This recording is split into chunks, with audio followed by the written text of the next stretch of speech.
وبالتالي يأتي أحد الأطراف في مقابلة تلفزيونية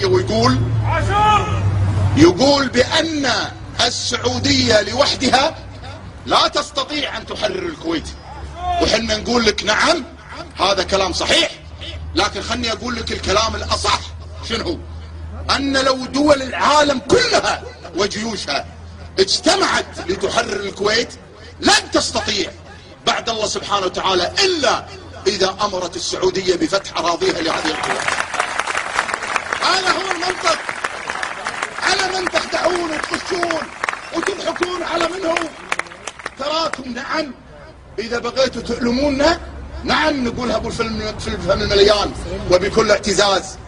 نعم أن الإساءة للسعودية يؤلمنا، نعم الإساءة لدول الخليج يؤلمنا، نعم الإساءة والإهانة لملك المملكة العربية السعودية خادم الحرم الشريفين يؤلمنا ويؤذينا. ومن واجبنا عندما يتخلى رئيس الوزراء بأن يقول كلمة الحق